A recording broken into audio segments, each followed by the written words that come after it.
Hi, I'm Bill Scott, Director of Instruction at the Don Law Golf Academy at Osprey Point, located in Boca Raton, Florida. Today what I wanted to go over with you was distance control with your pitching. Most of us, with our full swings, might be having a beautiful round of golf, and then we get inside of that full swing distance, say from the scoring zone from 60 yards and in. That's the shot that a lot of golfers struggle with, and it makes sense because it's one of the harder shots in golf, whether it be full swing or short game. So what I wanted to do is I wanted to help you out with your distance control. Most of us have at least one wedge, if not these days 2, 3, maybe even 4 wedges in your golf bag. So what I wanted to do was teach you a few different arm positions, as well as go into a little bit about the basics of the setup for pitching. Big firm believer in setting up to the golf ball. So what I wanted to do is there's 4 things that you're responsible for prior to even hitting a golf ball. A, you have to have a certain way that you grip the golf club. B, you have to have your aiming of your club face down and the alignment of your feet down correctly. B, you have to have some form of athletic posture. And D, you have to play the ball in a certain position in your stance. And we're going to keep the setup very, very basic today. Again, simple means you're going to have lower scores. So we're going to take it right at the top of the list. When pitching the golf ball, you want to make sure you use your regular full swing grip. And for higher pitch shots, you want to use the full length of the golf club. In other words, you don't want to have more room for more than just one more finger here at the top, just like your full swing. If you want to have lower, more controlled shots, I would recommend that you move your hands down about midway down the grip. So again, in keeping it simple, move your hands up the grip if you want to hit a higher, softer shot. Move your hands down to the middle of the grip if you want to hit a lower, more controlled shot. Second thing that I want to go into is I want to go into the aiming and the alignment. We want to make sure that we point our club face, just like we would the full swing. We want to aim it right where we want the ball to land. Next, and most importantly, we want to make sure that we aim our feet at a minimum of parallel to the target. Now, I recommend that you open your stance slightly. Maybe you open your stance, aiming yourself, 3 or 4 yards to the left of your target. What that does is helps you get your weight settled into your forward foot, which we'll go over when we get into posture, and it also opens your body up to the target line, allowing for a smoother, more free weight shift when we start getting into the different types of pitch shots. The third thing that we want to go through is actually athletic posture, and I alluded a little bit to that just a minute ago. We want to make sure that our weight is forward, balanced over our forward foot. For you righties, like me, it's going to be over your left foot. For us lefties, it's going to be over your right foot. So again, when you get set, and I'm a big believer, and again, keeping it simple, put yourself in the position you'd want to be when you're making impact with the golf ball, the moment of truth. So we might want to set as much as 60, 70, maybe even 80% of our weight onto our forward foot. Go ahead and set it there and leave it there for the entire swing. Knees slightly bent, and again, hips pushed back and weight forward. The last thing that we want to cover is we want to cover ball position. And again, in keeping the theme, keeping it simple for you, we want to play the ball in the middle of our stance.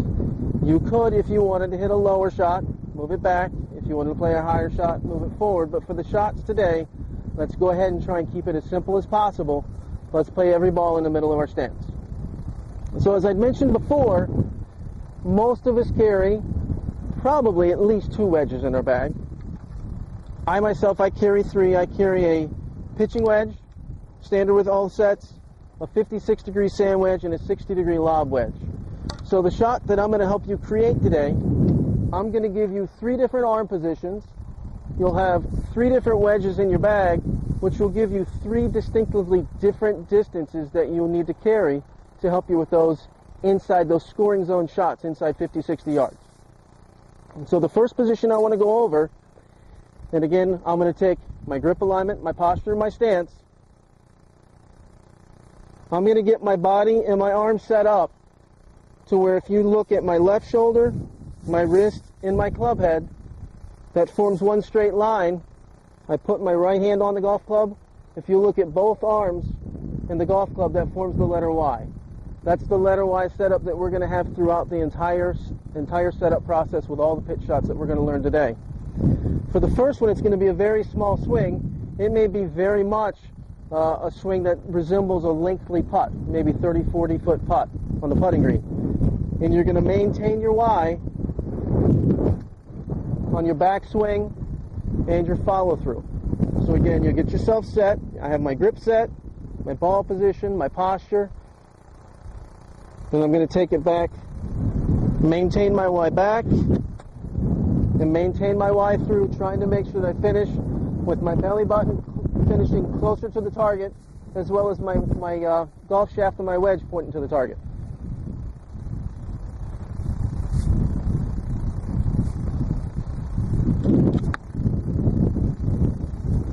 What's going to happen with that shot is that's my lob wedge. That's, for me, going to give me about 25 to 30 yards of carry. It's going to hit the green, bounce and roll. I like to think with a lob wedge you're going to get about 60% air time, 40% roll time. Moving on to a sand wedge, I'm going to take the same swing, same setup, and what I'm going to expect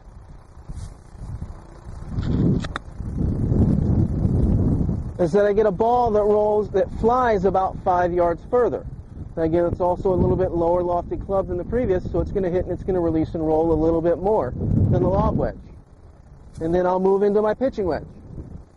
And I'm going to make the same swing again, just about waist high to waist high, making sure to be careful to maintain my Y setup position throughout.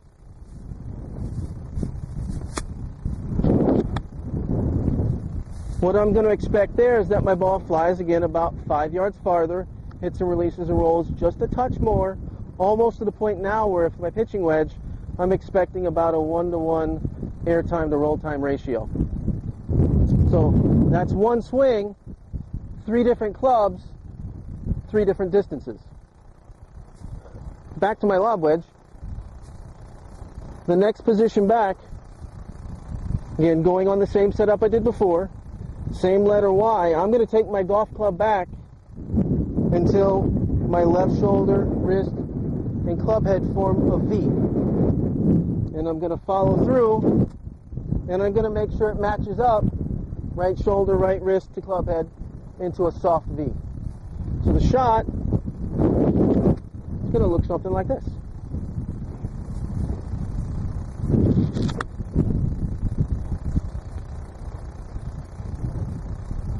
The last position I'm going to go over for you today is Y setup position to an L swing position.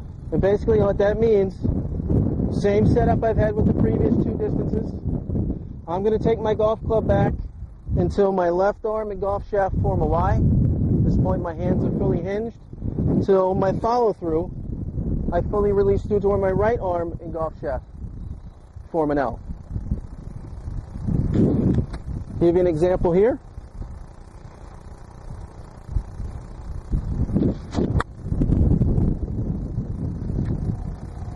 So what I've basically done today with 3 different arm positions, 3 different golf clubs, is I've created 9 different subsets of categories for yardages anywhere from say 50, 60, 70 yards and in. The scoring zone. The zone where you'd like to try and get the ball as close to the hole as you can to give yourself a chance either for a birdie putt or a par putt. So again, might give yourself a goal there in mind of say 30 feet to start with, and then try and work your way into 12 feet or better. Thank you. Welcome back. Now that we've learned to conquer those inside 50-yard shots to get it hopefully within 12 feet, you'll be able to apply the drill that I've had to help you out with your distance control and accuracy in putting. Simply said, you set up 4 coins, 1 coin at 3, 6, 9, and 12 feet. Take a golf club or an aiming stick and put it down along the ground 3 feet behind the hole. And your goal is to either A, make the putt, or B, get it somewhere between the hole and the stick without going over it. If you make the putt, you get 100 points or $100. Somewhere between the hole and the stick without going over, you get 50. If you leave it short or hit it long, you lose $200. So if a tour player did this, made all the putts that you're supposed to on average, controlled their distance, they're going to make about $1,500. Your goal is to see how much money you can make, so now you've kind of got the bar set. So again, from 3 feet, if I make a putt, I get 100. I'd putt 4 more from there. From 6 feet, I start again. I get $50 from there. Again, you putt 5 from here. From 9 feet, you're going to do the same thing. That was close. Another 50. And then the final one from 12 feet. Woo! I made $250 on 4 putts. So you get 20 putts total. So again, it's a fun game. It's a great drill to work on your accuracy and your distance control. Thank you so much for your time. I appreciate it. Thank you to the Golf Channel. Again, Bill Scott, Director of Instruction, Don Law Golf Academy, located in Boca Raton, Florida at Osprey Point Golf Club. Have a great night. Thank you.